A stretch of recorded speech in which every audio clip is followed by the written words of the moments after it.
Bom, a Lúcia vai primeiro apresentar os filmes. A gente vai ver os trailers dos filmes que estão sendo exibidos nesse módulo. A gente vai ver agora os trailers e depois a Lúcia vai falar um pouquinho desses trabalhos dela. São 12 episódios. Tem um outro episódio que também está nesse módulo, que é um episódio para uma outra série que ela fez, a série Testemunhos, que é com o Francisco Julião, o líder das ligas camponesas dos anos 50. É uma entrevista muito preciosa também. Tem alguns episódios dessa série Testemunhos também nessa mostra, com a Beatriz Riff e outros. Bom, então vamos ver os trailers, tá bom? 1778. Portugal e Espanha disputam as terras do Novo Mundo. Em meio a promessas de paz, ele chegou acreditando que ia encontrar o paraíso. Filho da puta!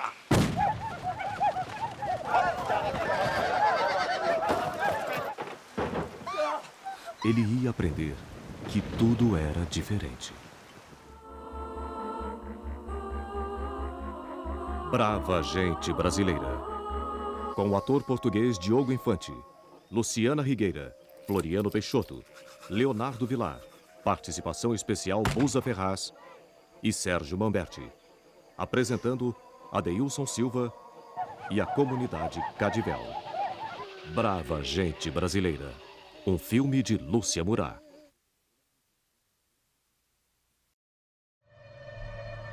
Meu primeiro contato com os Cadwells foi em 1997. Eu queria fazer um filme de ficção passado no século XVIII, em que eles, os índios cavaleiros, tinham uma participação heróica.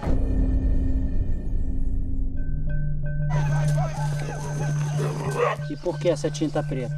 Depois seu adversário não te conhecer. Quando nós chegamos na casa, o cara atirou pra cima. Pediram pra parar, mas não paremos.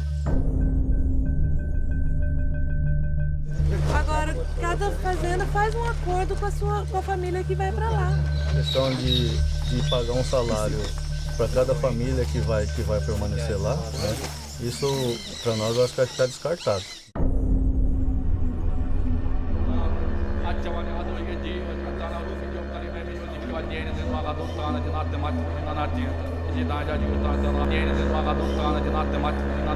Pensa assim, né? De nós criar uma lavoura, trabalhar tudo junto e gerar renda, né?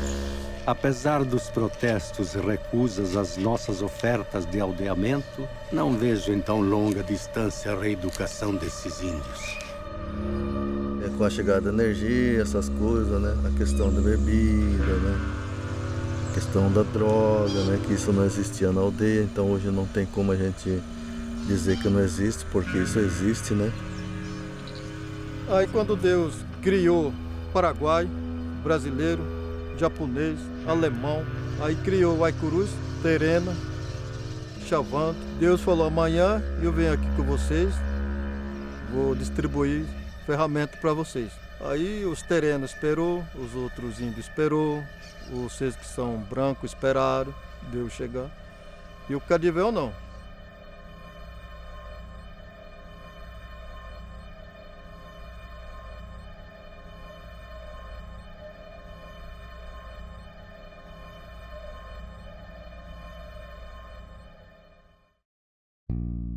Um período muito cruel, né? Sangrento. Muita gente foi assassinada, né? Foi morta. E não foi diferente com os povos indígenas, né?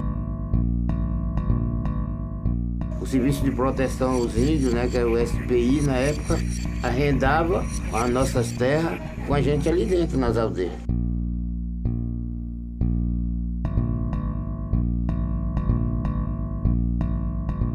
Os brancos moravam dentro. Era bastante branco que morava aqui, maioria. Escravo dos brancos. Quando ele jogou a corda para serrar no meu pescoço, aí eu bati com as duas mãos, tirei a corda. Ele mandou o outro me pegar para descer o cacete.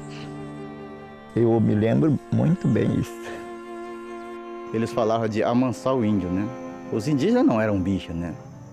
Eles tinham cultura, tinham língua, tinham crença.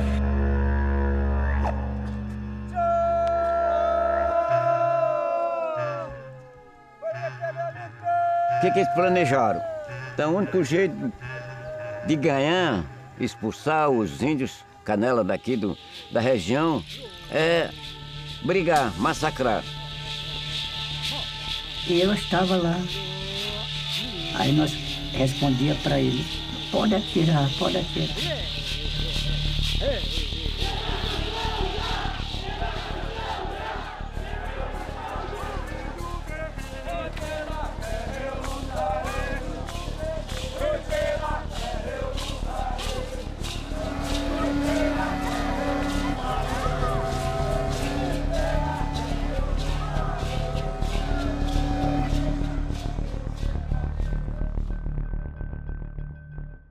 Bom, então agora a Lúcia fala um pouquinho sobre os filmes pra gente. Bom, antes de começar, eu queria primeiro agradecer a Fundação Darcy Ribeiro, que está aqui representada, que liberou para a gente a série Testemunho, que eu dirigi para a Secretaria Extraordinária, que era dirigida pelo grande Darcy Ribeiro, e a Fundação liberou essa série. Eu fiquei, obviamente, muito contente, e o Julião faz parte desse módulo, né, que a gente considerou que esse módulo era a questão indígena e a questão da terra. Então, ele discute toda a experiência dele, é um vídeo bem bonito mesmo. Acho que todos os testemunhos, assim, a gente conseguiu... óbvio, são datados, né, esteticamente, assim, olha, é datado, não tem como, feito para televisão e tudo, mas são depoimentos, assim, muito extraordinários mesmo. Então, obrigada, Fundação Darcy Ribeiro.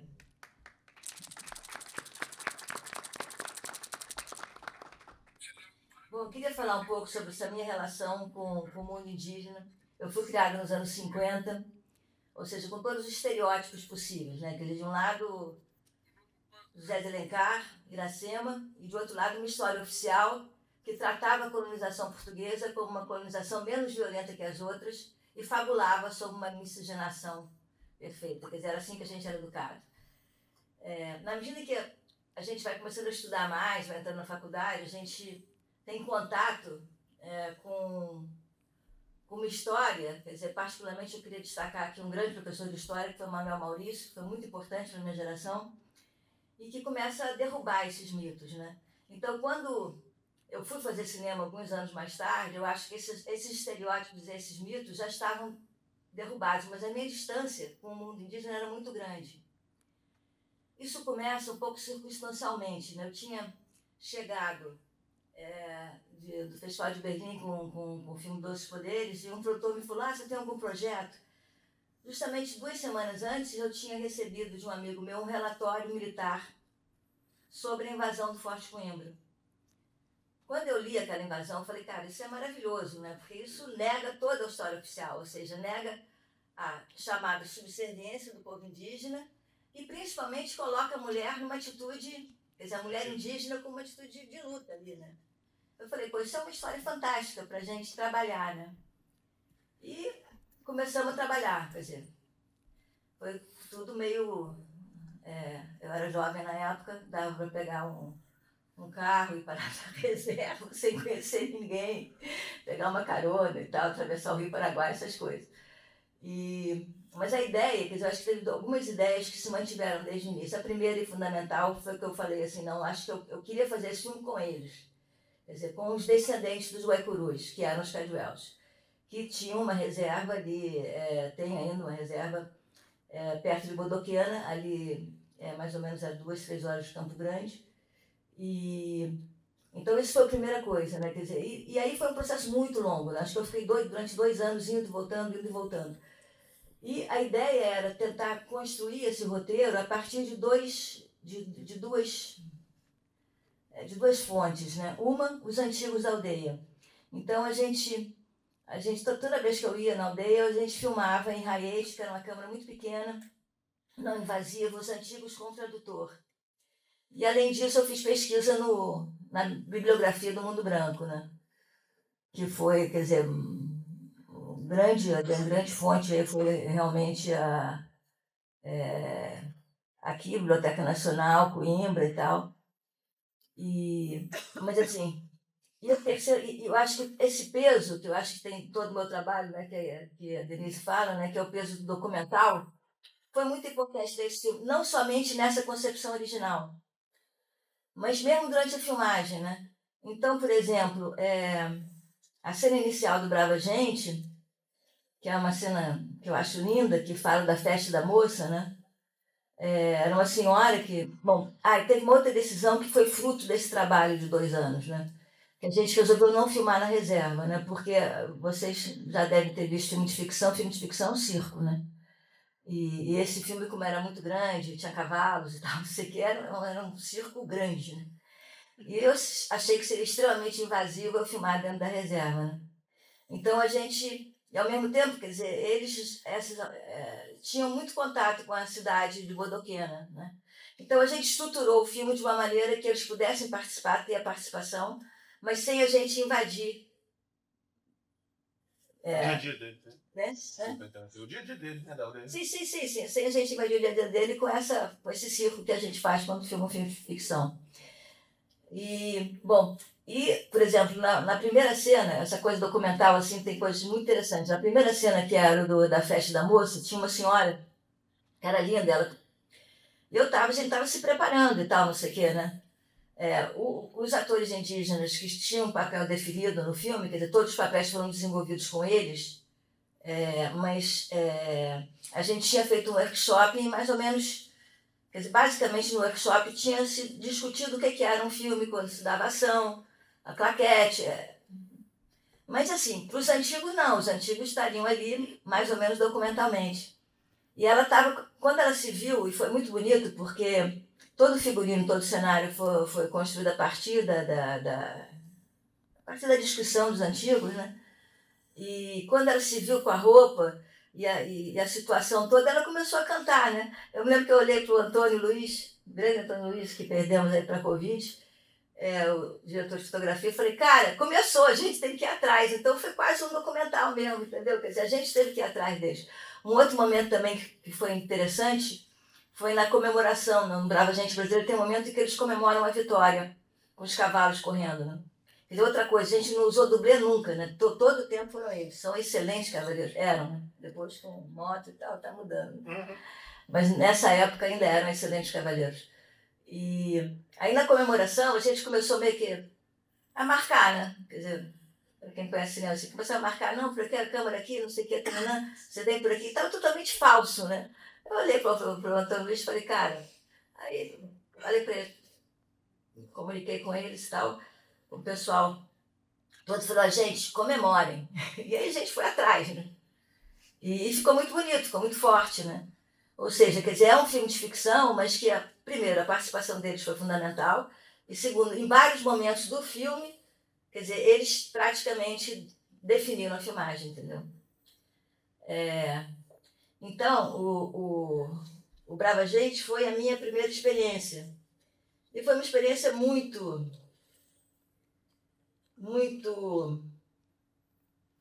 forte, né? Eu me lembro que quando eu voltei da filmagem, eu chorava, tal, muito, né? Acho que foi o filme que mais me marcou, né? E tem uma frase do Lévi-Strauss que ele fala assim, quer dizer, é um privilégio você poder ter acesso a uma outra cultura. Eu senti isso profundamente, um grande privilégio. Foi realmente o filme que mais me marcou, assim, de toda a minha vida. Esse contato e uma história que acabou se desenvolvendo depois, eu vou explicar pelos outros trabalhos, porque uma coisa puxa a outra, né? Bom, eu nunca perdi esse contato com eles, e aí aos poucos fui vendo que, bom, com Luz para Todos, aí entrou Luz na Reserva, entra televisão, entra novela, começa a mudar muito, né? Eu fui algumas vezes lá e falei, irmão, queria retratar essa mudança, que acabou desembocando no Nação, né? A Nação Não Esperou por Deus. E teve outra história muito interessante, porque a minha visão ainda era uma visão estrangeira, né? No sentido de que eu vi assim, não, que pena, quer dizer, aquela cultura linda e tal, não sei o que, está se perdendo por causa da televisão, por causa disso tudo, e era um pouco essa a ideia original quando eu fui fazer o documentário, só que como todo bom documentário, a realidade se surpreende, né? E quando a gente chegou lá, o Ademir, que era o cacique na época, que tinha sido um dos jovens no Brava Gente Brasileiro, até ele era um dos jovens cavaleiros no filme, e é uma bela liderança, uma grande liderança indígena que infelizmente foi assassinado. O Ademir estava no meio de uma conquista, de reconquista de terras, entendeu? Que estavam perdidos os fazendeiros. E aí, de repente, o filme, que era um filme assim, meio nostálgico, no meu ponto de vista nostálgico, virou um filme de luta por eles, né? Porque o que eles estavam fazendo era lutar por novas terras. E a gente foi atrás deles, filmando, né? Então, isso foi muito interessante também, como é que eles, mais uma vez, deram a volta por cima no meu projeto, né? E o final do Nação foi justamente quando a gente estava finalizando, não finalizando o filme, mas finalizando a filmagem, surgiu a Comissão da Verdade e descobriu o relatório Figueiredo. E tinha uma parte sobre os Cadwells e tal, a gente ficou igual louco, tal, você falar, cara, tem que colocar isso no filme e tal, foi uma confusão para conseguir, no meio daquele relatório imenso, descobrir o que tratava o Cadwell. E era justamente ali naquele relatório estava especificado, e claro, o esbulho feito pelos fazendeiros para tomar as terras. Então, no final do documentário, a gente fala disso, a gente conversa, tem uma conversa que fala disso. Obviamente, quer dizer, isso aí me fez levar a série Vestígios do Brasil, porque a partir daí, quer dizer, bom, o que é o relatório Figueiredo? O relatório Figueiredo foi feito em 1967, era uma denúncia muito grande de violações, e foi praticamente, pós AI-5, praticamente foi proibido, ou sumiu, durante a ditadura ficou sumido e foi redescoberto, como estava dizendo Denise, na Comissão da Verdade. A Comissão da Verdade redescobre e a gente tem acesso, porque ele está digitalizado e tudo. Então, quer dizer, aí teve a ideia de fazer uma série, eu chamei umas antropólogas, coordenada pela Viana Plastino, que infelizmente não pôde vir hoje, por bons motivos, ela acabou de ser mãe. E eu chamei, e a gente falou, cara, eu queria que a gente definisse 11 casos de violência para a gente trabalhar em cima. Então a ideia era, a gente partia de uma realidade que tinha acontecido nos anos final dos 60 e início dos 70, ia nos lugares para tentar ver qual era a memória que se tinha daquela violência e o que tinha acontecido, né? Então essa foi a ideia original e a ideia que efetivamente a gente fez. Eu acho que tem uma coisa importante nessa série, porque a essas alturas, quer dizer, algumas estruturas já tinham mudado, né? Como, por exemplo, o Vídeo nas Aldeias, não sei se vocês conhecem, é um projeto muito legal. Já tinha criado vários indígenas na área técnica de cinema, né? Então, o nosso diretor de fotografia, da maior parte dos episódios, é o Kamikia Cadwell, que eu acho que deu um olhar bastante diferente do nosso, né? E foi muito importante, eu acho, a participação do Kamikia e essa realidade, quer dizer, que eu acho que é fruto do Vídeo nas Aldeias e de outros projetos semelhantes de dar à Câmara e dar a autoria para eles, né? Eu acho que depois vocês podem falar melhor sobre isso, né? Mas assim, quer dizer que foi uma coisa que a gente viveu pela primeira vez, isso já tinha 15 anos depois de ter feito Brava Gente, e a gente teve essa experiência muito boa com o Kamikia, né?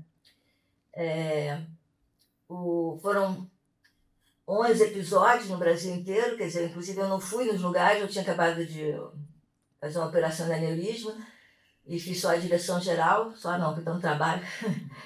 E os jovens foram nos lugares e tal. E foi muito... a gente escolheu... foram 11 etnias no Brasil inteiro, né? E fizemos esses 11 episódios. E o último episódio a gente resolveu fazer o Terra Livre, que era um momento de congraçamentos, foi em 2018, ainda antes da chegada do Bolsonaro. Eu acho que foi o último momento, né, de grande congraçamento que teve em Brasília, que as imagens são lindíssimas. Nesse trailer agora, aquela imagem que é maravilhosa, que é a tropa toda na frente, e orgulhosamente parada em frente, vem da Terra Livre. E estavam todas as lideranças, estava a Raoni, estava Tutores de lideranças indígenas estavam lá, né? E é o último episódio, meio uma conclusão. Mas acho que além de ser, de Terra Livre demonstrar a força das organizações indígenas, eu acho que a nossa experiência durante a filmagem nessas aldeias também foi muito interessante, porque em muitos episódios acontece de que ele parte de uma violência, quer dizer, descrito no relatório Figueiredo, a gente parte disso, parte de uma violência real e terrível, mas assim, o que a gente presenciou em vários episódios, em várias aldeias, é que uma nova geração tinha sido criada e, como vocês podem ver aqui na mesa, e que tinha ido para o mundo branco e voltado para a aldeia. Tem um episódio, inclusive, que é incrível, porque o idioma simplesmente tinha desaparecido e eles retomam o idioma. Então, quer dizer, é muito interessante, porque ao mesmo tempo que é uma série que fala sobre a violência, eu acho que dá também esse caminho da esperança dessa nova geração que vem com uma proposta de recuperação da cultura e recuperação da cultura como um todo, inclusive do idioma. Nada, só dizer que realmente eu acho que essa experiência, talvez dizer que mudou minha vida seja demais, mas assim, eu acho que mudou meu pensamento, minha forma de ver coisas, ver o mundo, e me fez ter uma profunda admiração pela cultura indígena, e que eu tenho muito orgulho de fazer parte desse país que tem a sua origem. Isso. Obrigada.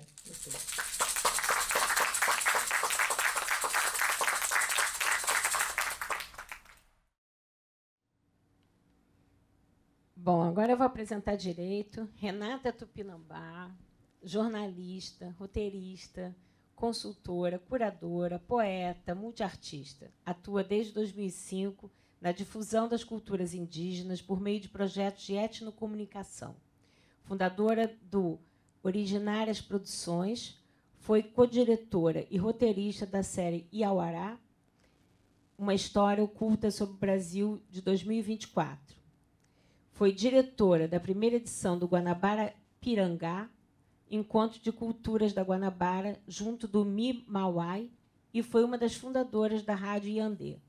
Renata assinou ainda as curadorias dos festivais Corpos da Terra, 2001 e 2021 e 2025, de Cinema e Cultura Indígena, FES, 2022, de Música Indígena no Indígenas BR, 2021 e 2022, do Escuta Festival 21 e 23, no Instituto Moreira Salles, do Rio, da Mostra Etnomídia Indígena 2, além de adjunta na curadoria da exposição histórica de histórias indígenas no MASP, em 2024.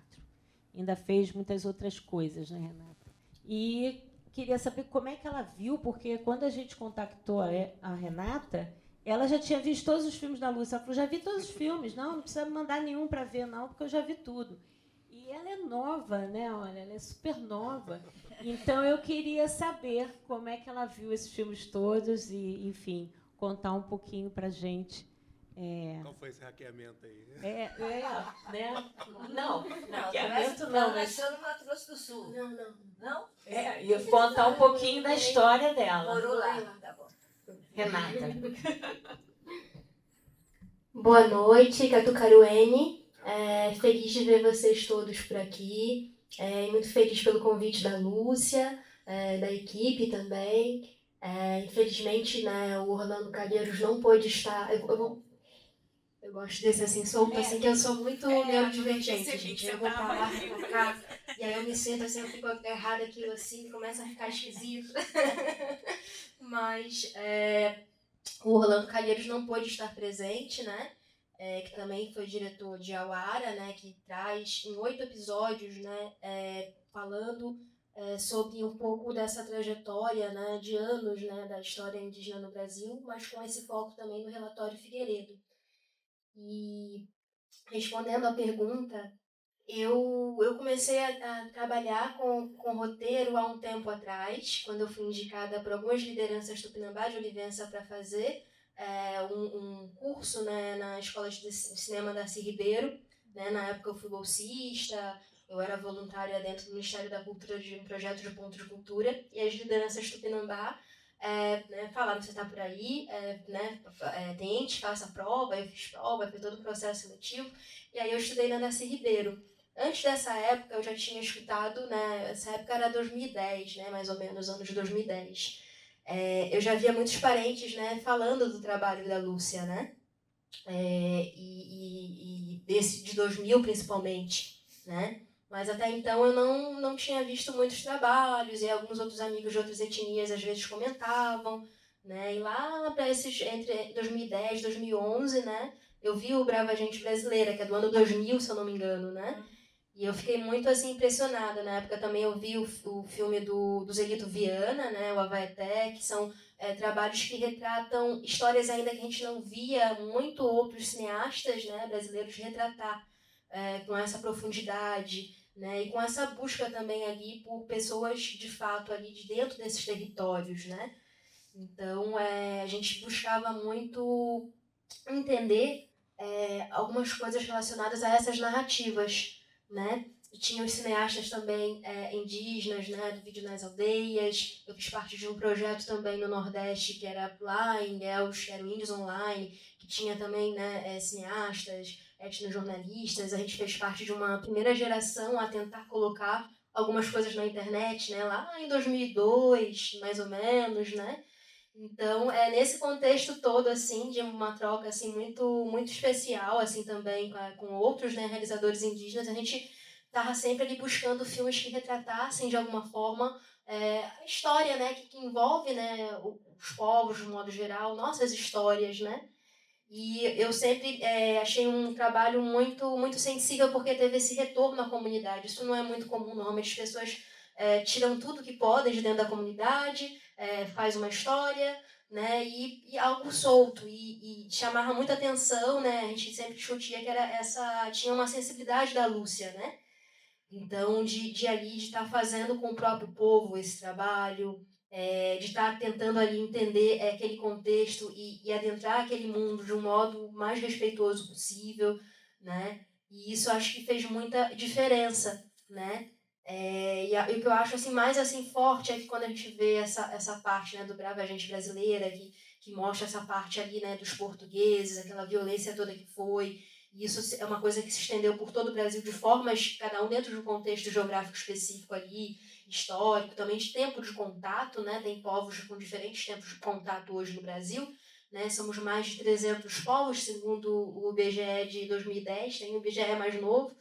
Tem algumas questões com a língua também que modificou. Ali tem a Bruna Franqueto, pode, né, falar melhor conosco sobre essa questão de que diminuiu um pouco ali o número de línguas, mas porque tem ali uma interpretação também específica ali dos troncos linguísticos também, né, porque eram 275, né, acho que dados de 2010, algo assim, línguas. E aí depois diminuiu um pouquinho, mas tem uma questão ali mais antropológica, linguística, que teve uma...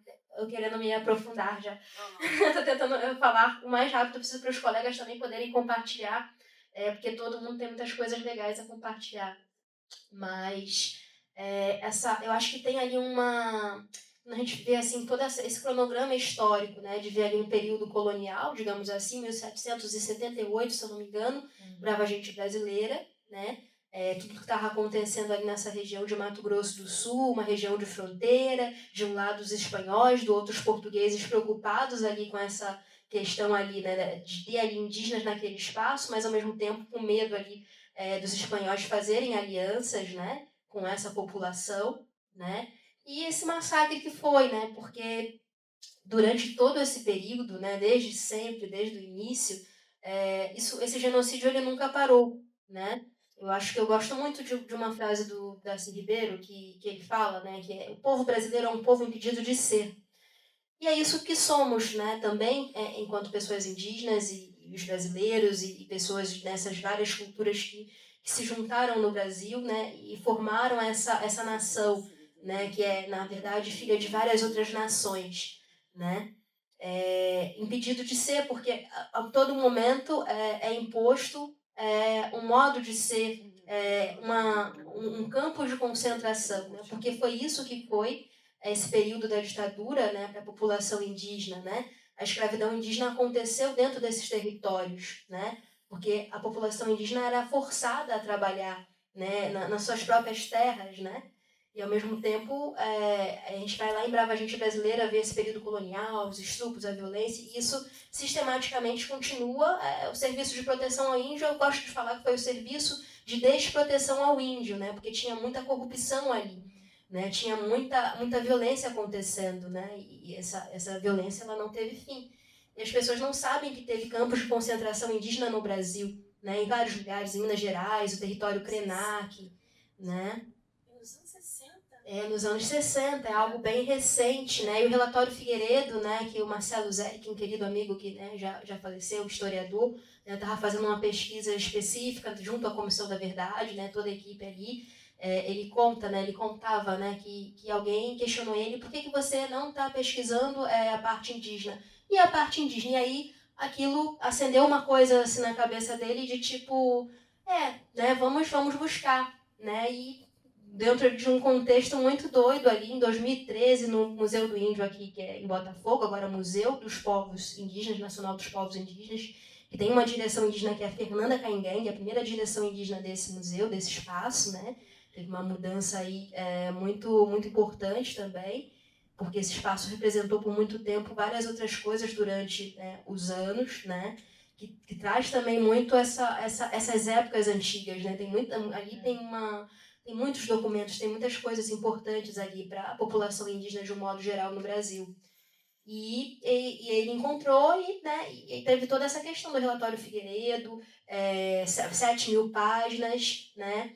Ele deu uma entrevista para nós em Iauara, foi a última entrevista dele em vida, foi para esse trabalho que eu fiz com o Orlando Calheiros, né? Foi muito assim, a gente ficou todos muito sentidos, porque foi logo, deu a entrevista, 2 dias depois teve, né, essa complicação dele e não retornou mais. E as últimas palavras assim, né, que ele trouxe na entrevista foi a Comissão da Verdade Indígena, a necessidade de uma Comissão da Verdade Indígena, porque o relatório Figueiredo não é nem a ponta do iceberg, tem muito mais coisas, né? Como o que aconteceu depois, né? Isso. Tem muita coisa, assim, muita coisa que está escondida ainda, né? Aqui no Rio de Janeiro, a gente tem a Casa do Índio, que foi feita na época da ditadura pelos próprios indígenas, e a Eunice Cariri Sorominé, né? A gente sabe que teve um período ali em que se recebeu também muitas pessoas dessa época da ditadura, não apenas pessoas com deficiência, e tem, por exemplo, lacunas da escotória ainda não contadas, né? Isso só citando assim brevemente Rio de Janeiro, né? As pessoas não imaginam, né? Hoje temos 9 aldeias no Rio de Janeiro, né? E uma população indígena urbana imensa, né? Assim, nas favelas, nas comunidades e muitas famílias também que vêm desse histórico também de migração ou que se estabelece nesse território desde sempre, né? E tudo isso assim, histórias não contadas, né? Narrativas que ainda estão sendo trazidas hoje muito forte também pelos realizadores indígenas, né?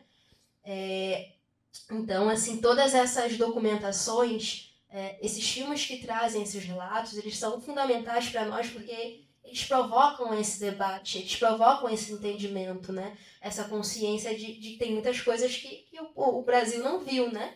É o Brasil de muitos Brasis, de muitas nações que o Brasil não conhece, né? Então, assim, são trabalhos assim essenciais e dentro desse, né, desse diálogo histórico ao longo do tempo, né, a gente vê lá, né, esse registro tão forte de 2000 ali no Brava Gente Brasileira, de coisas que hoje, por exemplo, o povo Cadiuvel, algumas coisas eles não fazem mais. A expansão da questão também da evangelização dentro desses territórios é muito, muito profunda, né? Embora a gente entenda assim, que a gente tem todo um contexto de que a cultura ela está em movimento, a cultura ela se adapta ao contexto histórico e todo esse contexto de sobrevivência, a gente sabe que tem muitas formas de violência que as populações ainda, né, vivem, né? Principalmente em Mato Grosso do Sul, né, um lugar assim que a gente chama de, né, faixa de Gaza, ali, principalmente no território Kaiowá, onde a gente vê mulheres indígenas serem queimadas ainda por rezar, né, fazerem os seus rezos, as Yandesi, né, isso 2024, 2023, coisas recentes, né, uma violência que envolve essa parte da religião, também da inibição de práticas, né, culturais. Mas dentro dos territórios ali, isso tem ali tem diferenças, né? Porque os Cadiuvel, eles têm ali mais de, se eu não me engano, mais de 100 anos de evangelização, igual aos Terena, por exemplo. Então, eles têm uma outra relação também com tudo isso. É a maior reserva do Brasil. É uma das maiores reservas. Tem lá dos Yanomami, né, que é um grande ali, de bastante, né, hectares ali. E a dos Caduel, né, que sofrem muito também com essa questão do arrendamento. E esse período da ditadura ali, né, principalmente nos Caduel, nessas regiões, a gente vai ver ali também nos vestígios do Brasil o acampamento Terra Livre, né, ali essa parte do Terra Livre, o episódio do Terra Livre, que são 12 episódios, cada um com um povo, né, a gente vai ver muito, meio que você faz essa coisa histórica, assim, de até, né, do período colonial até hoje, o que continua acontecendo, né, o que é o resultado de determinadas ações e situações que foram assim, de forma muito sistemática, né, pelo próprio Estado brasileiro a essas populações, né, porque quando a gente traz a igreja, a questão evangélica, a gente está falando também de uma limpeza, né, ali no sentido de que quando você a cultura para nós, a terra, tem uma outra relação, né? Cada cultura indígena tem ali a sua forma de se relacionar com isso, mas é uma outra relação. Então, quando você ali bate em algumas questões culturais e inibe algumas questões culturais, é muito mais fácil para o agronegócio chegar a partir do momento que a terra não é mais o seu corpo. Entende? Então, assim, é algo muito sistemático, que eu vi muito numa época que eu vivi em Mato Grosso do Sul, meu marido é Terena, né? Inclusive professor de história, foi essa coisa de ter a terra e todo mundo ali tentando manter a agricultura familiar, mas o Estado mandando cesta básica, o pessoal ficando com diabetes, por causa, né, alto índice de diabetes, né, e ali os professores, várias pessoas tentando mobilizar cada vez mais a agricultura familiar, que é uma prática tão antiga, né, então, assim, é algo ali de muitos anos, né, e os parentes lá mais velhos, eles falavam assim, década de 50, década de 40, chegou o coronel fulano, soltou o gado na terra e a gente virou escravo dentro da nossa terra. Isso eu vi vários relatos lá de diferentes populações, né, de lá, culturas de lá, Terena, Kaiowá, né, alguns Cadivel também, né, tem os Quiniquinal, que estão agora se redescobrindo também, porque eles foram colocados como Terena, dentro do território Terena, né, pelo Serviço de Proteção ao Índio, a mesma coisa que aconteceu com os Pataxó, que a gente vai ver em vestígios do Brasil ali, o Nailton, né, Pataxó, os Pataxó são do território de Galdino, né, queimado em Brasília, né, o território que tem ali Tupinambá, Camacan, tem 5 etnias, por isso que é Pataxó né, e tiveram períodos terríveis ali na época da ditadura também, de envenenamento, serviços de proteção ao índio, os Krenak, né, também. Minas Gerais, né, ali tem toda uma região que teve a Fazenda Guarani, né, um campo de concentração indígena, né, algo assim muito, muito violento, e as pessoas não, né, a gente vê hoje um pouco alguns professores trazerem isso, mas ainda é algo que soa de um modo muito assim, assustador. Então, quando a Lúcia faz em 2000 ali, Brava Gente Brasileira, e quando ela traz ali também, né, A Nação que Não Esperou por Deus, né, ali são filmes assim que marcam muito por essa questão histórica mesmo. A gente não via muito, a gente viu a Vai até a Semente da Vingança, tinha uma outra coisa ou outra, né, e quando ela traz isso, vai reforçando essa narrativa, essas histórias ocultas também dentro do Brasil, né. Então, uma coisa que parece muito simples tem um efeito imenso dentro dessas comunidades. Porque são histórias ali que estavam de uma forma muito ali escondidas e, de repente, um público maior tem acesso. Né? O cinema ele é muito importante quando a gente transforma ele ali numa memória, né? Uma memória que não pode ser apagada, né? De uma informação que precisa ser repassada. Mas, ao mesmo tempo, acho que pensando ali esses mais velhos, né, que a Lúcia conversou ali, vendo, né, hoje aquilo registrado, aquele momento, né, que de alguma forma retrata ali o que, né, o povo foi, né, e hoje está numa outra transformação, num outro momento, né, é muito forte, assim, parece algo muito simples, mas é muito forte e emociona porque porque às vezes quem está realizando não imagina, mas você vê os jovens hoje, vê as outras gerações, e às vezes ali um neto, olha, meu avô está ali, aquele ali era meu avô, olha. Então é um trabalho, né, com uma sensibilidade maior, né, muito, muito, muito importante mesmo. E hoje a gente, né, toma cada vez mais a palavra, tem vários cineastas indígenas trazendo suas próprias narrativas, sendo protagonistas das suas histórias, né? Eu não vou me aprofundar muito, porque vocês ainda vão ter a pergunta de vocês também, né? Eu vou passar a palavra normalmente, senão eu vou falar para sempre, gente. Tupinambá é assim. Que fala linda, Renata. Olha, linda mesmo. Eu queria só fazer Você está falando disso tudo, né? Quer dizer, a mostra é sobre o Brasil Invisível. Parece que esse seu discurso bateu bem em cima do título da mostra, né?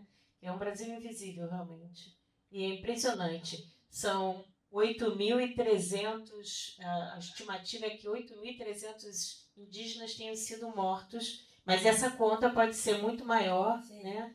E mais de 400 pessoas foram denunciadas e ninguém passou por nenhum julgamento por conta da lei da anistia, que veio depois da ditadura militar e que impede, né, dessas pessoas sentarem no banco dos réus. Então, eu imagino que esses torturados nesses campos de concentração convivam hoje no Mato Grosso com essa gente ainda, todo mundo livre.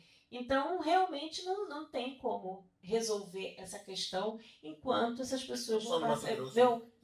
Só no Mato Grosso não. Pois é. Eu não vou falar, não, agora eu estava falando Alberto, mas eu tinha que falar isso, desculpa. Bom, Adalberto, vou ler aqui também. Ele é meu amigo, mas ele faz coisa dessa, então, peraí. Professor titular de Teoria da Literatura da UF e também do Programa de Pós-Graduação em Estudos de Literatura. Da UF. É bolsista de produtividade do CNPq e bolsista cientista do nosso estado da FAPERJ. Atualmente, sua pesquisa está voltada para a compreensão e tradução de texto das artes verbais das cosmologias indígenas Tupi-Guarani, dedicando-se especialmente às línguas da família Guarani, Kaiowá, Mibiá e Yandela. Esse é o mais difícil, Yandela. Boa noite. É um prazer estar aqui e ao mesmo tempo um desafio, porque fui chamado ontem. Não, porque deixa eu explicar. É porque o Orlando Calheiros sofreu um acidente de uma hora para outra. Então, a Lúcia correu para um lado e eu corri para o outro, porque a gente tinha que ter gente hoje aqui, né? Então, o Orlando indicou a Renata, que trabalhou com ele nesse filme e tal. E eu lembrei do Adalberto, que é uma pessoa que vem se dedicando realmente a traduzir a língua, a entender de uma forma assim, uma forma teórica, né? Como é que se dá essa apreensão da língua. Então, eu sou de Ponta Porã, Mato Grosso do Sul. Na verdade, sou de Ponta Porã e Pedro Juan Cavalheiro, que é ao lado do Paraguai. A minha mãe é paraguaia, e nasci ouvindo a língua Guarani paraguaio, né? Mas nasci vendo também os suicídios dos Kaiowá, desde pequeno, né? O nome Guaicuru também sempre soou na minha cabeça como uma coisa, né, que em Campo Grande tem um estádio, né? Guaicurus e tal. E aí, quer dizer, conheci de perto esse problema, mas nunca me envolvi. Virei um grande pesquisador na área de literatura. Eu fiz literatura francesa na USP, depois fui estudar alemão, morei na Alemanha, fui estudar filosofia alemã, depois fui estudar filosofia das mídias e da tecnologia e tal. Depois fui traduzir Emily Dickinson, passei 7 anos traduzindo a poesia completa da Emily Dickinson. Entrei para a Emily Dickinson International Society, virei um grande especialista na maior poeta de língua inglesa, né? Mas durante a pandemia, e também a minha mãe já doente, eu falei, não, agora eu tenho que aprender Guarani. Comecei a estudar Guarani, seriamente. Comecei a conversar com a minha mãe em Guarani. E aí comecei a estudar outras línguas, o Guarani Kaiowá, principalmente, né? E em função do Kaiowá, mudei o meu curso totalmente e comecei a criar esses projetos para estudar essas cosmologias desde a perspectiva da teoria da literatura, que é um campo, uma área, nos estudos de literatura no Brasil, eu conheço 2, 3 pessoas que falam uma língua indígena. Né? É uma área, quer dizer, é a área que forma professores de português, nessa área que vai formar os professores de português, com exceção da linguística, né? Onde você tem alguns linguistas que estudam línguas indígenas. Na área de literatura, ninguém sabe língua indígena. E as pessoas estudam indianismo, estudam Alencar, estudam sobre literaturas indígenas e tudo, mas ninguém se interessa. Né? As pessoas se interessam lá por um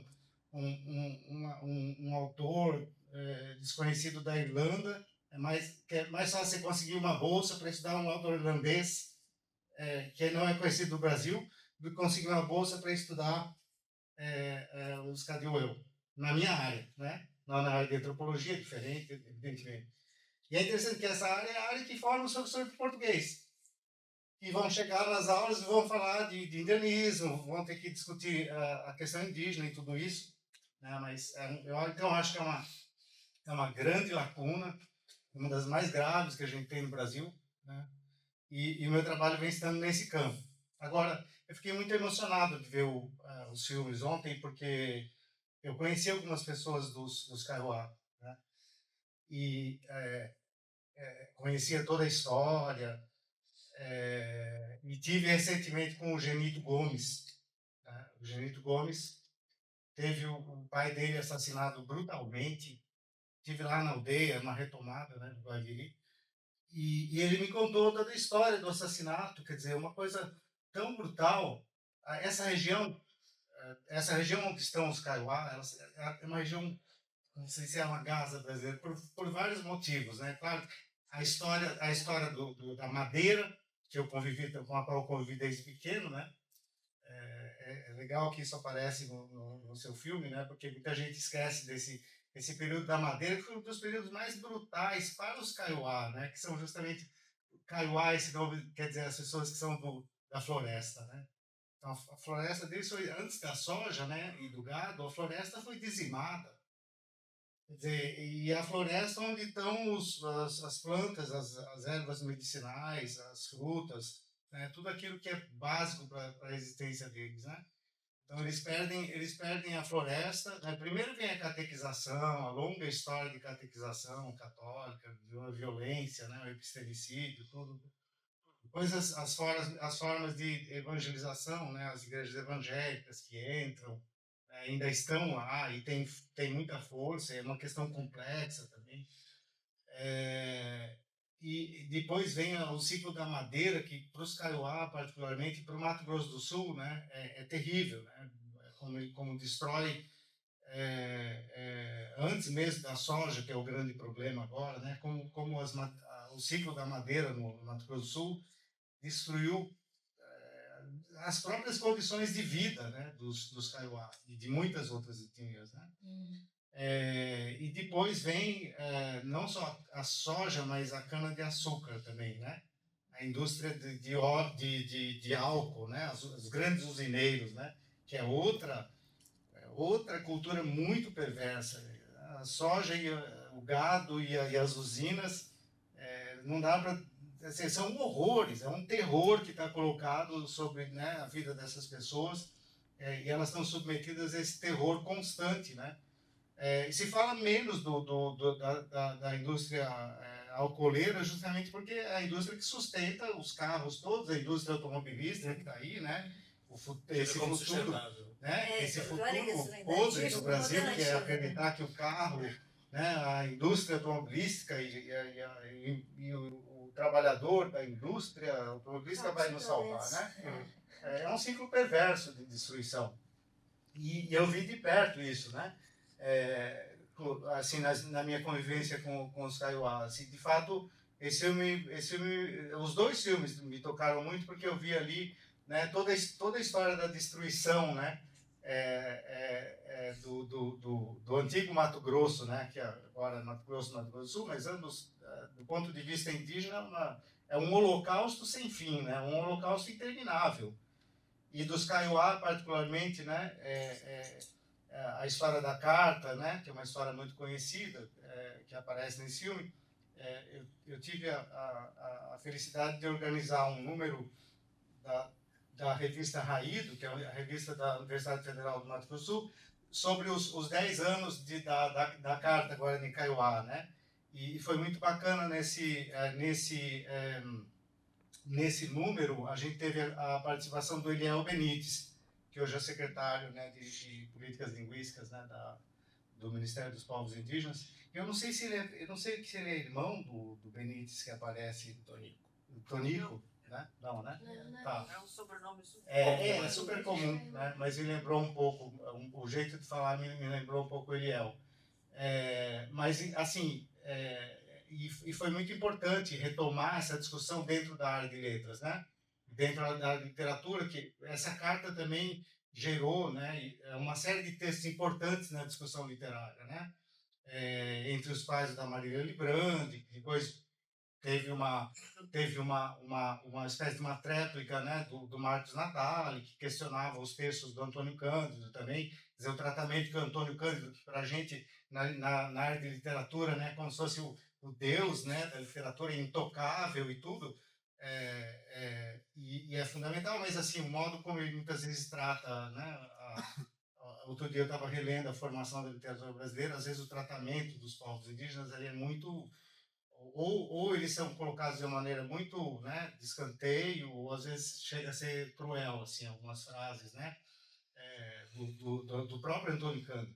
A questão é complexa, né? A questão é complexa, e para mim, quanto mais eu vou entrando dentro desse universo, eu vou vendo que justamente, né, o problema não é só Iracema, né? Não são só esses textos, o problema continua, né? Eu acho, por exemplo, que o livro 9 Noites, que é um super best-seller da literatura brasileira e tudo, eu acho que assim, o tratamento ali dos craôs parece como um pano de fundo, né? Assim, é muito, sabe, aquela visão do indígena que é justamente um dos problemas da literatura, que eu acho que o cinema ele tem que lidar melhor com isso, que ele tem que lidar com a presença do corpo indígena, né? É o que você faz já no seu filme no Brava Gente, né? O corpo está lá e a língua está lá. A língua está lá falada. Discussão, né? Porque, por exemplo, quer dizer, até aquele momento da Rede Globo nas novelas, você contrata o quê? Branco com biotipo indígena. Exato. E eu acho no isso... máximo você põe os indígenas de pano de fundo. Eu acho isso muito legal, porque o Godard tem essa frase, né? Ele diz assim que todo o cinema, no fundo, é documental. Né? Porque você registrou aquele momento, né? Por mais que seja um filme de ficção, ele é documental também, porque você registrou aquele momento, aquelas pessoas falando, né? Aquela língua, aqueles corpos, quer dizer, na literatura é mais difícil fazer isso, né? Tem um caso que para mim é o caso mais importante da literatura brasileira, que é o Meu Tio Iauareteiro, de Guimarães Rosa, né?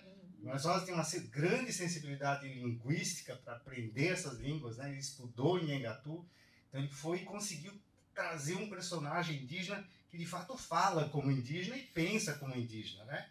Mas em geral, assim, a gente vê que na nossa literatura justamente o que falta é o corpo. O corpo não aparece, o indígena não aparece enquanto corpo, né? Felizmente agora com autores indígenas a gente está vendo, né? A gente está vendo uma mudança disso porque o autor indígena ele vem e traz o seu próprio corpo e quando ele vai se apresentar ele fala, Sim. Ele está lá presente, né? E isso é importantíssimo para a gente, né? Então eu queria só falar isso, ter falado isso, né? Que é o que me toca no cinema, né? Quando eu penso na literatura é isso, e principalmente nos filmes da Lúcia, né? Eu estava falando que eu cheguei aqui, eu vi os filmes e fiquei impressionado com a fotografia. Agora eu fico mais feliz de saber que o fotógrafo... Não, do vestígio, você viu? Do documentário, né? Dos documentários. Alguns deles, né? Eu falei, a primeira coisa que me tocou foi a fotografia. Depois eu fiquei sabendo que é um indígena que faz fotografia. Eu falei, o cinema tem essa coisa, ele consegue traduzir melhor, eu acho, né? Porque ele lida com a matéria bruta da realidade, né? Mesmo na ficção ele tem que lidar com a realidade de uma maneira muito mais concreta, né?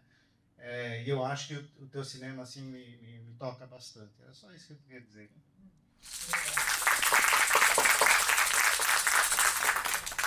Obrigada, Alberto. O seu trabalho é importantíssimo. Depois de Emily Dixon, você pegou uma coisa mais difícil. É impressionante. Você está sempre numa mais difícil. Superando. Superando.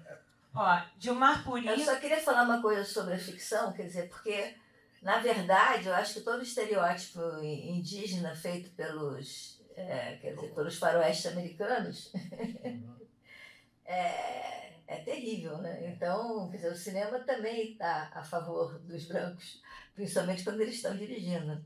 Agora, teve uma coisa engraçada, quando o Hilário chegou em Brasília, a primeira vez que a gente passou por Brasília, foi no Festival de Brasília, aí perguntaram para ele, o que você acha desse filme? Por que você fez esse filme? Alguma coisa assim. Aí ele respondeu, não, esse filme é diferente dos filmes americanos, porque aqui a gente ganha. Eu nunca tinha pensado nisso, foi maravilhoso. No final, né?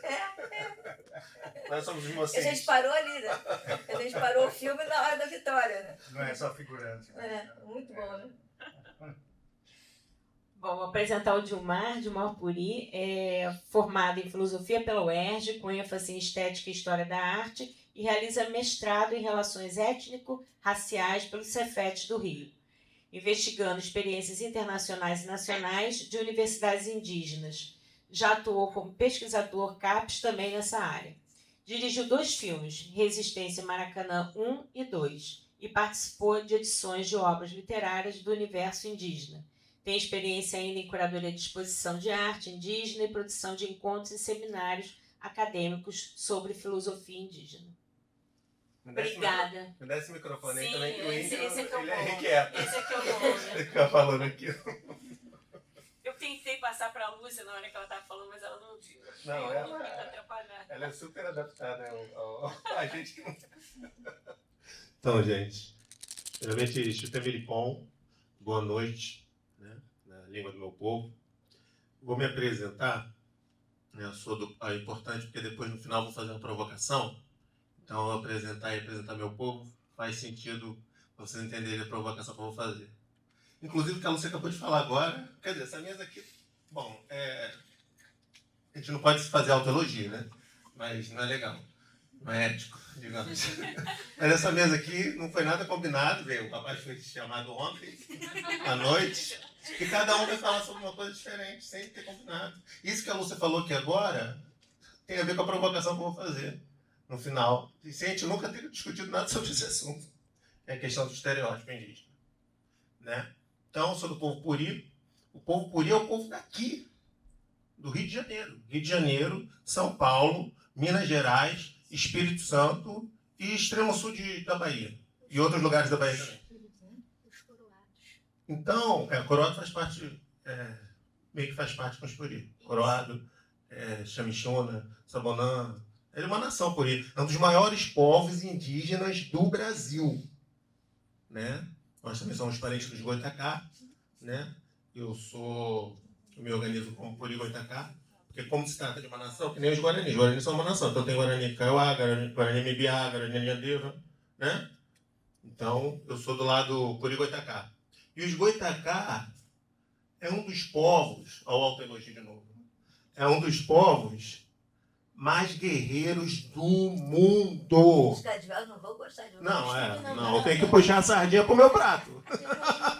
Poxa.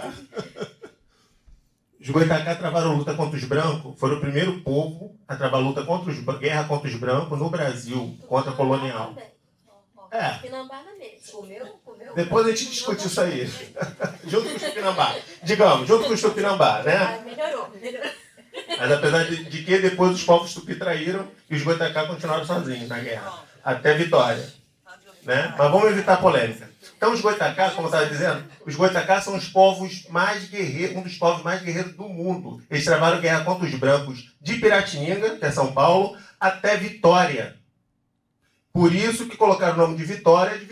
Eles acharam que, enfim, tinham vencido os Goitacás. Mas aí nosso povo se dispersou e se organizou junto com outros povos, inclusive Tupinambás, no sul da Bahia, e os Puris, aí que surgem os Puris, dessa dispersão dos Goitacás, que aí os Goitacás se aliaram a outros povos mais do interior e veio o Puri. Enfim, então eu queria começar fazendo essa apresentação do meu povo, porque o meu povo, até pouco tempo atrás, era tido como extinto. E não está extinto. Nós somos o dono disso aqui tudo. Tudo isso aqui, ó, Rio de Janeiro, todo quartel-general da burguesia brasileira está sobre nossas terras. A água que a gente bebe no Rio de Janeiro e São Paulo é do nosso rio sagrado, Rio Paraíba do Sul. A gente é dono da porra toda aqui. Há milhares de anos. E não somos respeitados, não somos sequer citados, né? A Igreja Católica chegou e botou a padroeira do Brasil na nascente do nosso rio, né? Enfim. Mas falando primeiramente aí, saindo dessa apresentação do nosso povo, que eu acho necessário para que as pessoas que estamos aqui para conhecer esses Brasis, né? Como já foi dito, existem mais de 300 povos indígenas, né? Então é sempre bom o conhecimento, né? A gente conhecer cada povo desse, cada nação desse, cada cultura, cada costume, né? Mas entrando propriamente na questão fílmica, né? Que fazer uma ode primeiramente à nossa querida Lúcia Moratti, né? Porque hoje em dia ficou meio que na moda falar sobre indígena e falar sobre preto, né? Posso falar bem sobre isso, mais uma autologia de novo, porque eu faço mestrado em relações étnico-raciais. Então, minha especialidade é essa, falar de índio e falar de preto. E eu sou índio e preto também, né? Afro-indígena, como a gente chama. Então, hoje ficou meio que na moda falar de índio, falar de preto, mas naquela época você foi fazer os filmes? Não! Ninguém fazia filme sobre indígena, pouca gente, ou quase ninguém, não sei. Então, isso é uma coisa para ser ressaltada. Porque hoje, como a parente falou, né? Hoje muitos parentes nossos já até inclusive se formaram na área, né? Aqui tem a escola aqui da Ribeiro, que ela estudou aqui na rua, aqui do lado, aqui, né? Então, hoje em dia, até os nossos próprios parentes já têm acesso. E isso que foi dito, né? Que o parente lá, que eu estou chamando já de parente, já estou trazendo para o time. Eu e a Renata, né, Renata? Ele falou uma coisa muito importante também, que eu já queria trazer. Que o filme é totalmente diferente do livro, na questão indígena. Que a questão indígena, ela é oral. Claro que também tem livros indígenas, né? Mas isso é cereja de bolo, é o supérfluo. A cultura indígena, ela é tradicionalmente oral. E aí o cinema, ele cumpre um papel muito importante, muito mais do que o livro. Porque ele consegue dialogar com o indígena direto. O indígena não precisa se adaptar, porque muitos parentes são tidos, como eu digo nas minhas palestras, né? O maior sábio indígena, ou sábia indígena de uma aldeia, chega aqui, ele é um analfabeto. Ele não tem, é a nossa luta com a questão da universidade indígena, né? Aldeia Maracanã, né? Que é aqui no Maracanã, do lado do estádio, né? Colocar os saberes indígenas ao lado dos saberes dos brancos, a medicina indígena ao lado da medicina dos brancos, mas o índio ele não é respeitado. Ele não tem status nenhum, ele é tratado como pária, como desimportante, como o Felipe falou, né? Então, a Lúcia ter se voltado para essa área, lá atrás, isso tem uma importância incrível da maneira como ela fez e faz, né? Ainda está conosco aqui. Da maneira como ela faz, que ela fez e faz, né? É imprescindível. Esse relatório Figueiredo, eu até tentado para isso lá atrás, isso aí é uma coisa, porque até hoje ninguém tem conhecimento disso. E mais uma coincidência, esse relatório, ele estava escondido lá na minha aldeia, na aldeia Maracanã. Aqui, do lado do estádio de Maracanã. Que ali que era o SPI. Tratado, né? Nos filmes. Foi ali que o Marechal Rondon morou, no Rio Maracanã. Os indígenas do Brasil inteiro vinham a pé, muitos deles, né? Porque na época não tinha carro como tem hoje, né? Do Brasil inteiro para se entrevistar com o Marechal Rondon quando tinham problemas nas terras indígenas do Brasil afora. Os chucurus vieram a pé, caminhando lá de Pernambuco até o Rio de Janeiro para se entrevistar com o Marechal Rondon aqui na aldeia Maracanã. Então eu trago também para vocês, mais uma vez, o autoelogia, sobre a nossa aldeia Maracanã, porque nós somos população do Rio de Janeiro. E às vezes a gente quer falar da fome na África, dos índios ticuna do interior do Amazonas, mas a gente não luta pelos índios daqui da terra, que estão aqui, ó. É só pegar o ônibus, pega o Uber. 5 minutos você está lá. Vai um final de semana lá na aldeia. A aldeia precisa da população do Rio de Janeiro.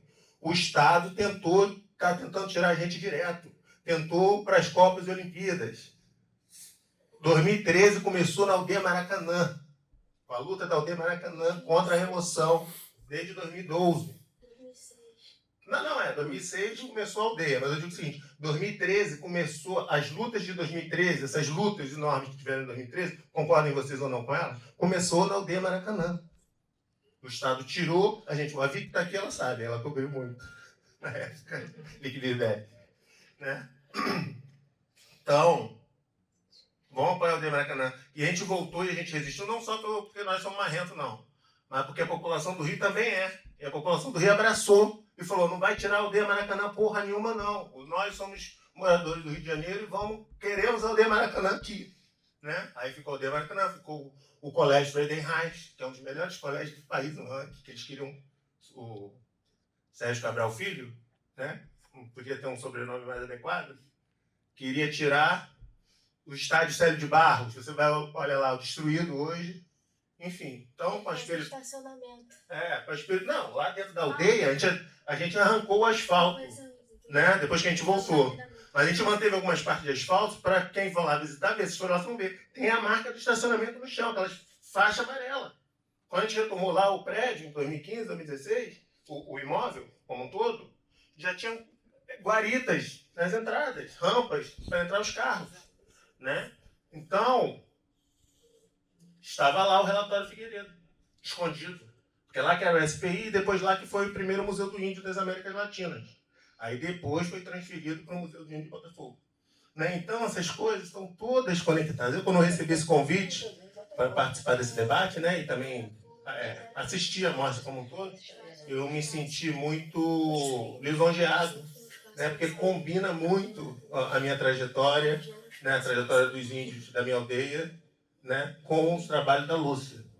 Então, como não vou me demorar muito, e no final falei que ia deixar uma provocação para vocês, então vou lançar agora. Aí depois a gente começa o debate, a gente vê como é que vai ser. Pensa comigo, porque o filósofo tem essas coisas, né, de falar as coisas meio esdrúxulas, depois a gente reflete e vê que talvez tenha alguma lógica. Que é isso que a Lúcia falou agora. Questão do estereótipo indígena.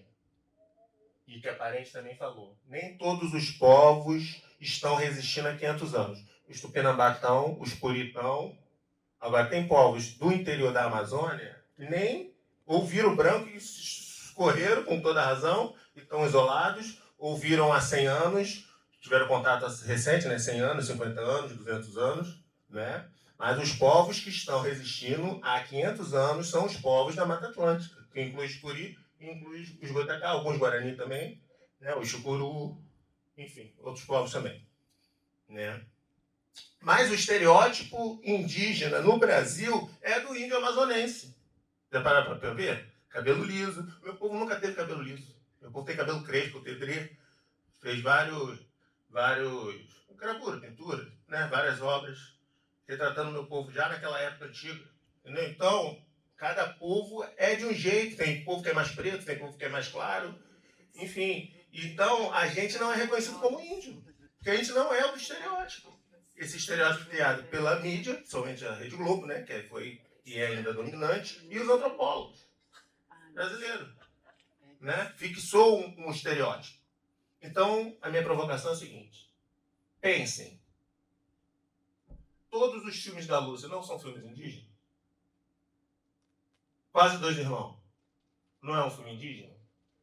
Ali não existe uma disputa entre os afro-indígenas. Eu vou agora falar uma coisa. Sim, não, que eu estava quietinha, hein? Entre os afro-indígenas de um lado e os brancos de outro, porque ele é tomado oficialmente, formalmente, como uma coisa da esquerda, do modo de ser da esquerda, de quem é de esquerda, a ética toda da esquerda, a disciplina da esquerda, né? E, por outro lado, os pretos, as pessoas faveladas, que, né? Mas não são afro-indígenas de um lado e branco de outro. O branco como princípio organizativo e disciplinar. E o indígena, afro-indígena, como um princípio como dizer, descentralização, porque isso é o indígena. Isso é o indígena. Se tem uma palavra, teve um dos maiores antropólogos do mundo, chamado Pierre Clastres, francês, ele viveu aqui no Brasil há muito tempo, ele escreveu um dos maiores livros que tem sobre esse assunto. A Sociedade contra o Estado. Os índios, eles não querem o Estado, eles lutam contra o Estado. Então, ali no filme Quase Dois Irmãos, a gente pode interpretar, então, que tem dois povos ali lutando contra o Estado. Os brancos de um lado que estão travando uma luta contra o Estado há, sei lá, 20, 30, 50 anos, né? Desde quando a imigração branca europeia veio para cá para clarear o povo, teve um senhor do Museu Nacional que fez um documento falando que em 100 anos não existe mais preto no Brasil, e quase deu certo, porque na Argentina deu. Então, entre esses brancos, anarquistas que vieram lá da Europa, pobre, e um povo que está fazendo guerra contra o Estado há 500 anos, que são os pretos e os índios. Então, em que medida os filmes da Samurai não são todos indígenas? O filho que ela fez sobre o irmão dela. Mas olha, o Puri... Sim, se a gente for pensar assim, eu tô aqui quieta, mas meu pai, ele contava que o avô dele tinha sido caçado a laço. Bororo.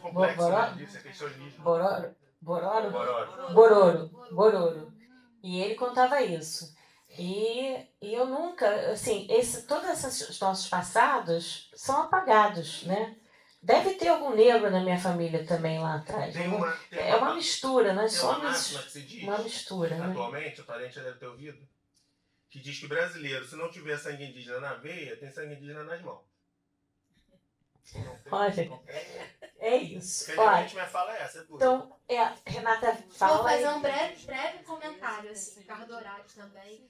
Vou passar para as perguntas, né? Para a gente ter perguntas. Tem pessoas aqui que assistiram o filme e estão aqui desde cedo, né? Guanabara Yandere Tama, Guanabara Yandere Ter, Ibicui Yandere Tereve, Kikoi Yandere Kol, Guanabara Te Tokoibe, Guanabara Toikobe. O território é Tupi antigo. Traduz, por favor.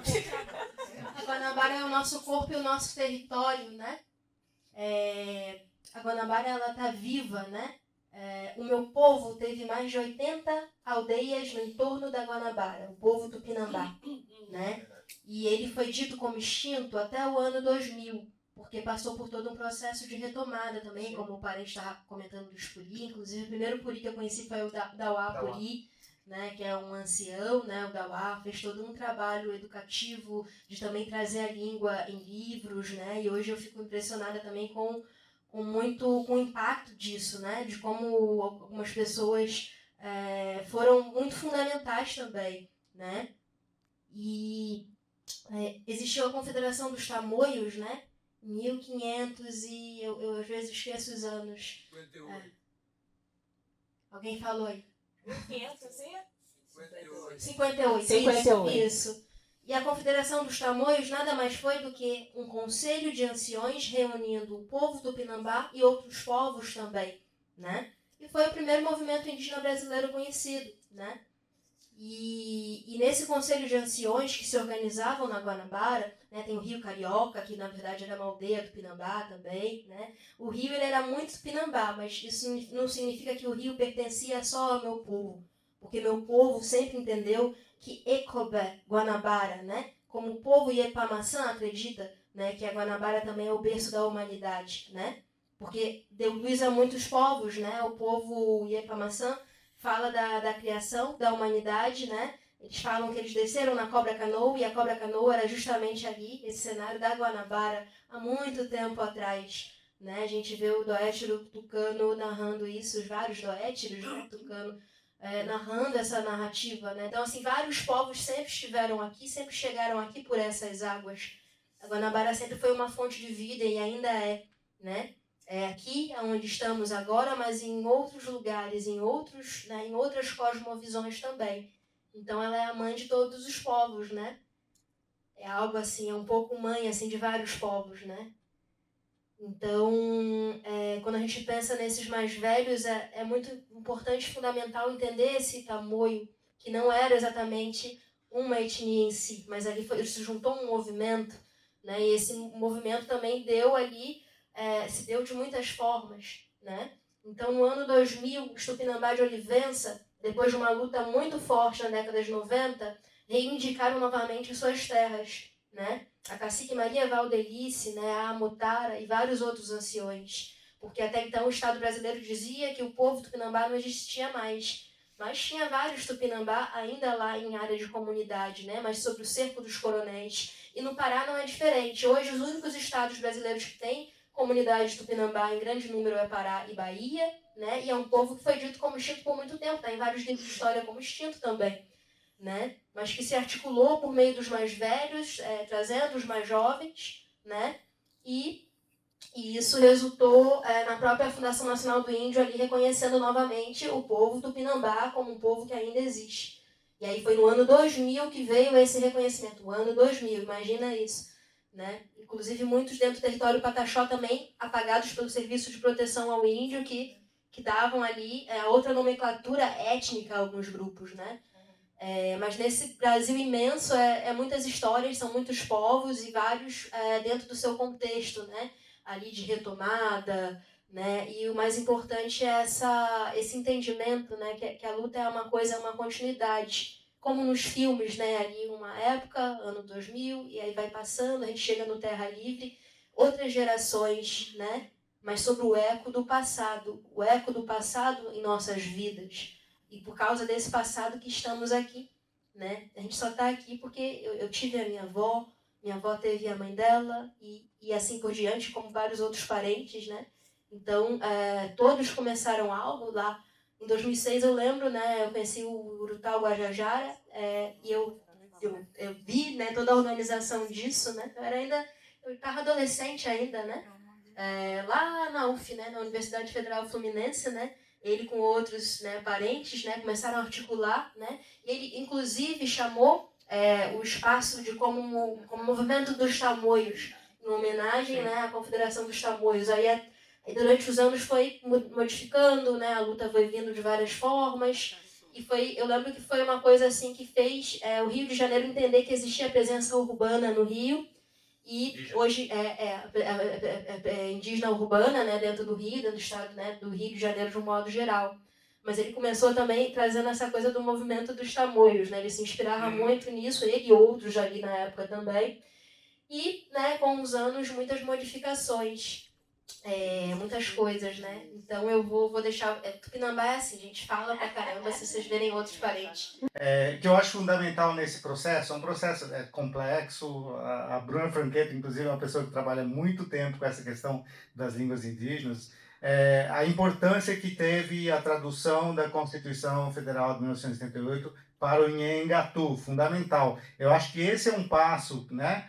Uma sinalização que veio da Rosa Weber, do STF, um passo fundamental. Eu sei que agora a Constituição está sendo traduzida para o Macuxi, né? Eu ouvi dizer que ela está sendo traduzida para o Macuxi. Quer dizer, em relação à cidadania e linguagem, no Brasil, o que está sendo feito de mais importante é isso. O Estado brasileiro tem que reconhecer oficialmente que estas são línguas do Brasil. São línguas que têm que ser preservadas e reconhecidas, sobretudo, né? Porque como línguas do nosso país. Eu acho fundamental. Esse movimento, eu acho que é o que de mais importante que existe. Mas é claro que os povos indígenas, eles próprios têm se organizado de uma maneira muito mais eficiente para defender as suas línguas e proteger as suas línguas do que o Estado brasileiro. O Estado brasileiro é omisso em relação à preservação das línguas indígenas e faz muito pouco, né? Do pouco que se faz, o mais importante, a meu ver, é justamente essa questão da tradução da Constituição para as línguas indígenas. Eu acho que isso tem que se expandir, né? E expandir, sobretudo, o apoio às escolas e à educação indígena, que eu acho que é o fundamental. Quer dizer, todo o Vestígio do Brasil foi filmado entre 2017 e 2018. Eu acho, quer dizer, a gente retratava ali, é totalmente documental, o que era falado, né? A impressão que eu tenho, aí vocês me corrijam, por favor, é que a questão do marco temporal, ela realmente aparece naquela Terra Livre de 2018 claramente, entendeu? Que é quando ela é colocada. Eu acho que até aquele momento, e os outros episódios foram feitos um pouco antes, ela não estava sendo colocada. Aí na Terra Livre, sim, quer dizer, vira uma bandeira das organizações indígenas, né? Sobre essa questão étnica, né, eu faço parte de uma geração, né, que começou a trazer essa questão da comunicação indígena. E por que comunicação indígena? Não é assim com aquela coisa de prender a esse rótulo de uma comunicação indígena, mas na necessidade de mostrar que quando a gente faz uma comunicação, a gente não está falando de uma estrutura de comunicação como a gente vê no jornalismo, uma pirâmide invertida, um modo de pensar específico, uma forma de fazer os textos. A gente está falando de uma comunicação que envolve nossa cosmologia e a nossa percepção. E esse termo étnico ele pode ser descartado como um termo indígena ou termo índio, porque, por exemplo, eu sou tupinambá, mas essas palavras estão aí e elas permaneiam nesse mundo ocidental, né, como várias outras palavras, não só essa, né? Mas essa questão étnico, nessa parte da minha geração, há mais ou menos uns 15 anos atrás, quando a gente começou a pegar essa comunicação e como posso dizer, desconstruir esse entendimento que as pessoas têm de comunicação. Para a gente, comunicação é ali uma roda de história dentro da comunidade. A comunicação é o canto também, é o canto que a gente faz. A comunicação é observar esses movimentos da natureza. A gente não prende a comunicação a apenas pensar de um modo jornalístico. A comunicação é tudo pra gente, é educação, é saúde, porque a partir do momento que a gente toma a palavra, aquilo dentro da nossa cosmopercepção, também é uma palavra que a gente pode às vezes descartar também, como várias palavras que são traduzidas para o português, em que envolve essa questão da língua também, tem palavras indígenas línguas indígenas que nem tem tradução para o português, a gente tem que inventar ali um monte de coisa, né? Assim, tipo, para tentar traduzir coisas que às vezes nem são traduzíveis, né? São sentidas, percebidas de uma outra forma de comunicação. Então esse etno marcou muito essa minha geração. Começou a falar, olha, a gente está fazendo comunicação indígena sim, mas não é para você pensar a comunicação de um modo apenas ali, você é jornalista, você faz tudo com a comunicação. Ela se expande e ela rompe esses rótulos que a gente mesmo às vezes tenta trazer, né, assim. E essa questão do marco temporal foi trazida muito forte em 2018. Isso, mas ela começou lá em 2008, na Raposa Serra do Sol, né? E foi muito delicado aquele momento. Aquilo foi colocado, durante anos todo mundo, né, ali lutando e voltou, e agora a gente está nesse cenário, né? E quando a gente fala de Constituição, a gente só passou a ser reconhecido como cidadão brasileiro, indivíduo, em 1988 com a Constituição brasileira. Então é muito louco, né? Eu falo com todo mundo, gente, para de usar o termo étnico. Usa povos. Beleza, isso é uma coisa, porque as coisas não tem uma verdade só nas coisas. Quem costumou a gente assim foi Aristóteles, com a lei da não contradição, lógica clássica grega.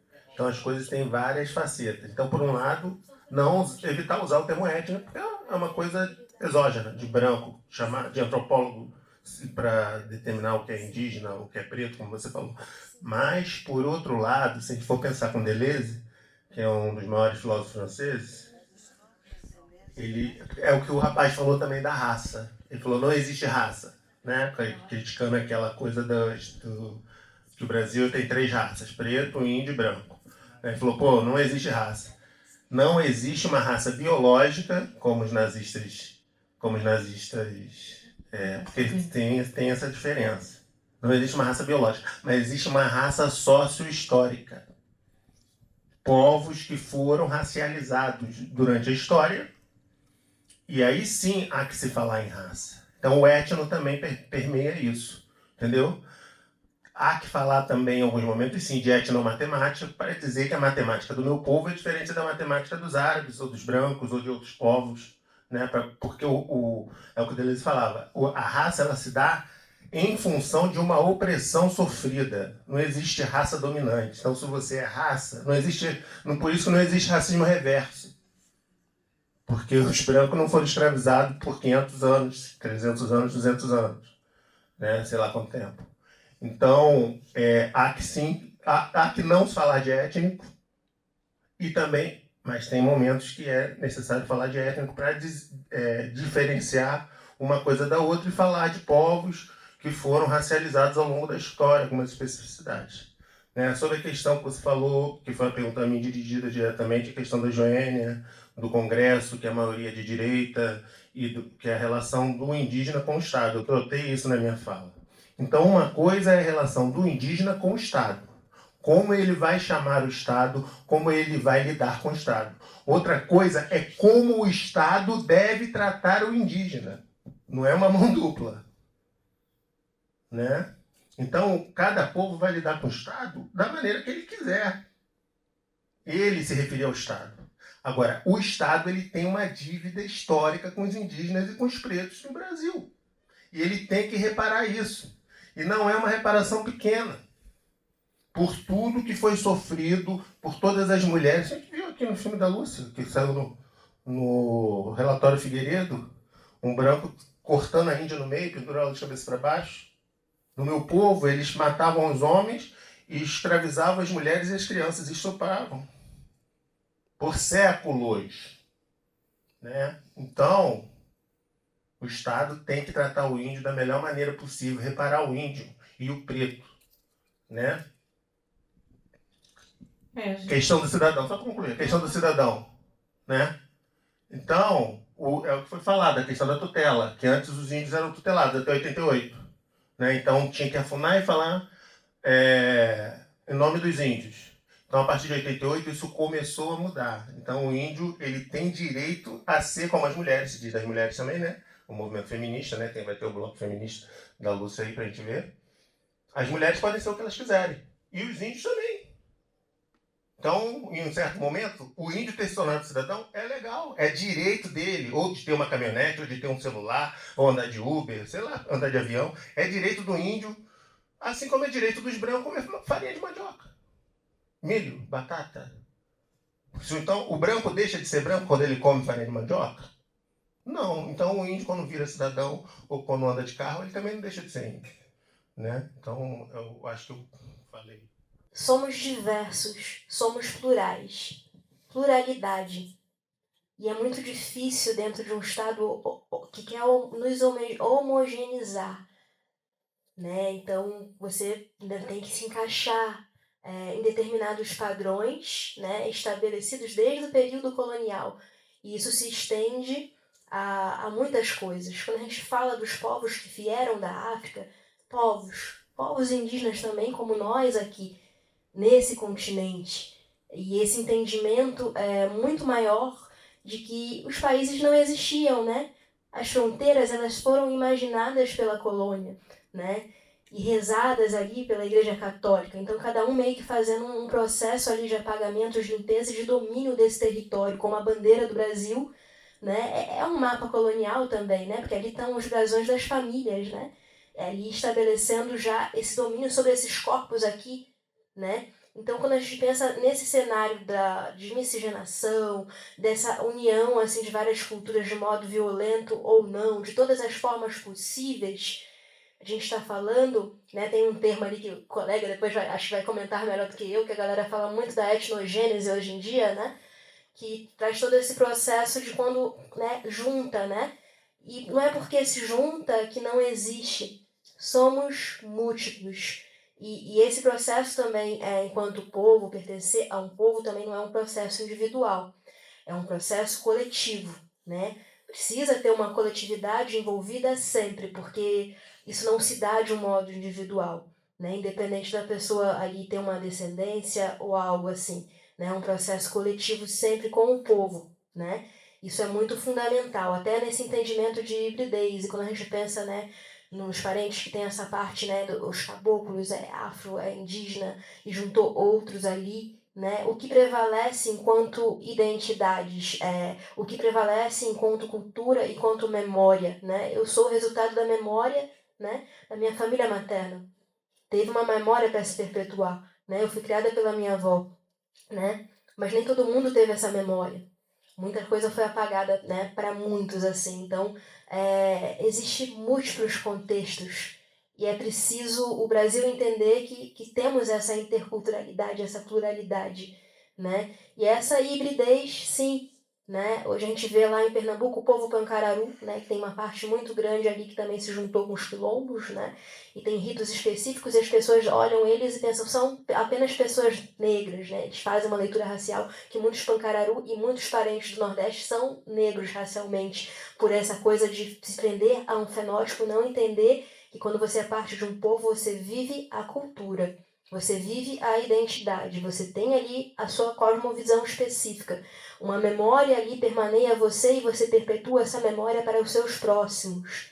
E essa memória difere seu olhar dentro de múltiplos olhares. Então, num país de plural, jamais poderíamos nos prender a conceitos e rótulos homogêneos. Precisamos entender esses vários contextos que ainda vão vir. Sim, concordo com você. E agora sobre os católicos, os salesianos, né? Ele tem ali uma parte importante do trabalho também da Lúcia, né? Que traz um pouco essa questão também. Ali tem um depoimento nos vestígios do Brasil de Álvaro Tucano. Quem foi Álvaro Tucano?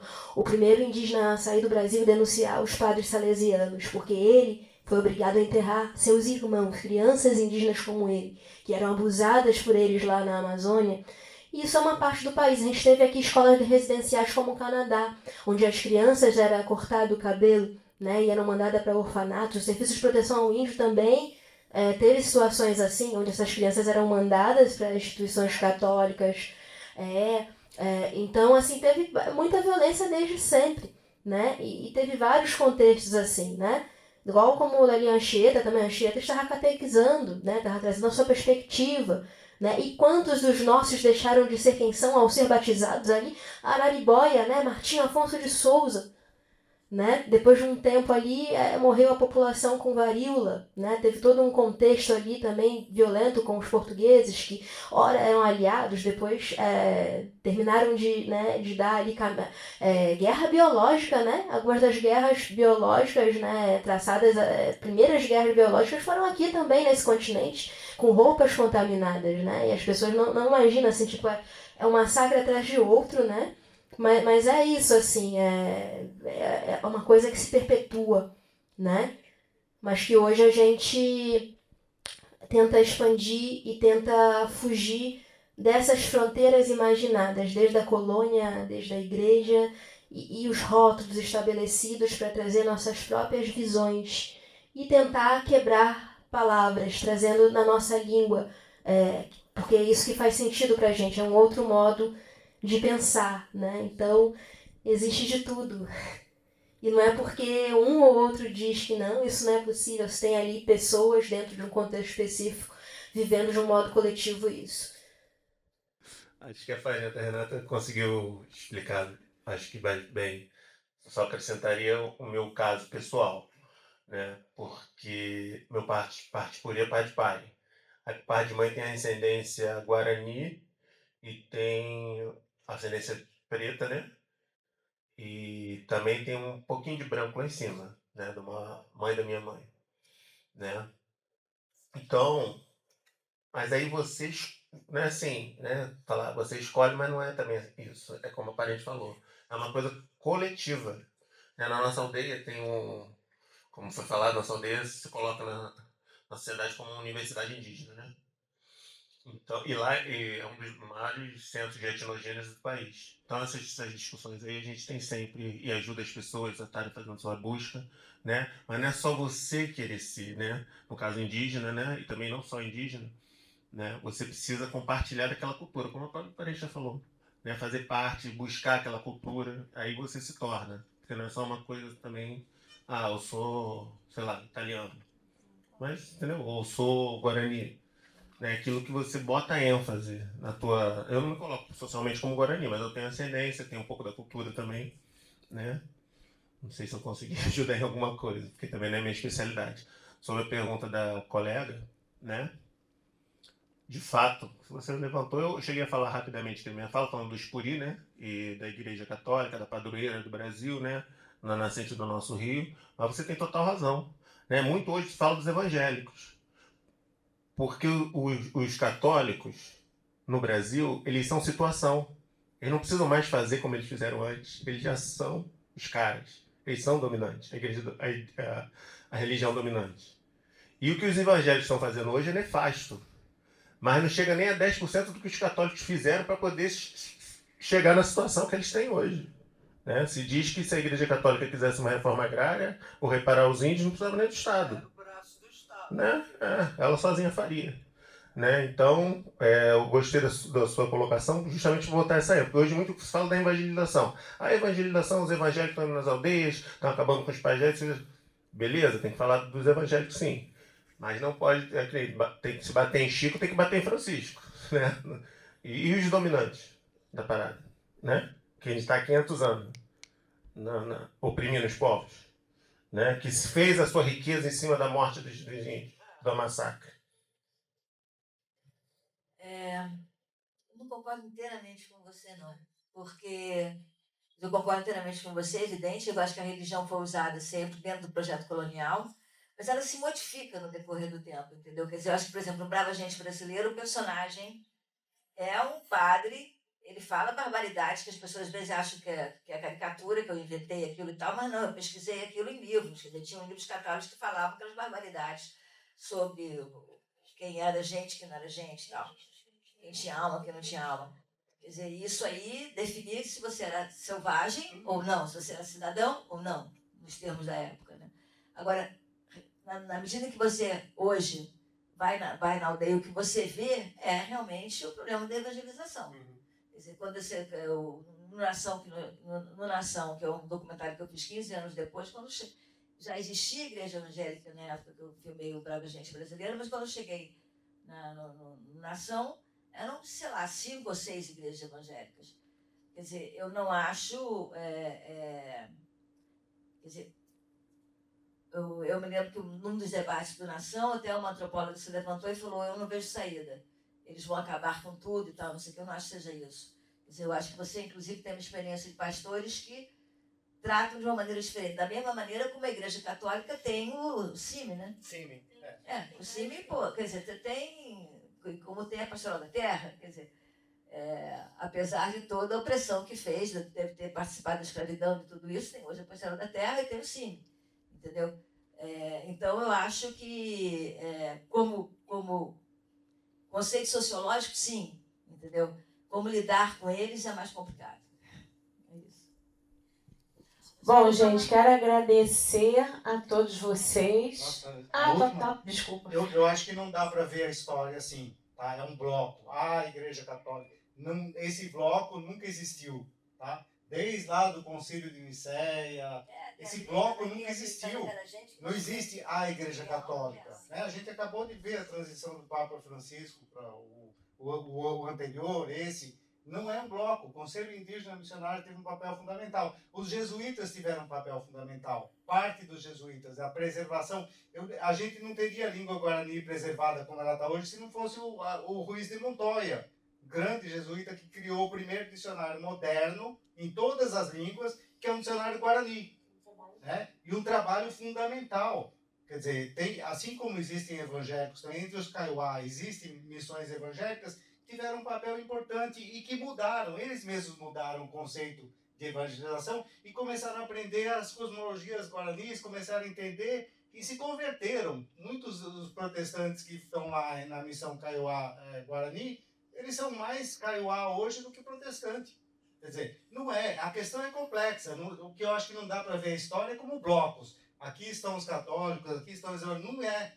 A sociedade, o catolicismo é complexo, a igreja evangélica é complexa, então dá para dizer, os católicos criaram o epistemicídio.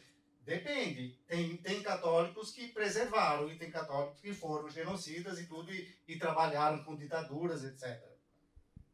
Eu entendo ela porque ela está falando no sentido também institucional, a instituição e as pessoas. Não, a identidade... Sim. Então, assim, queria agradecer a todos, dizer que eu aprendi um monte de coisa hoje aqui. Muito obrigada. Muito obrigada, Lúcia. É um orgulho estar trabalhando nisso. Muito obrigada.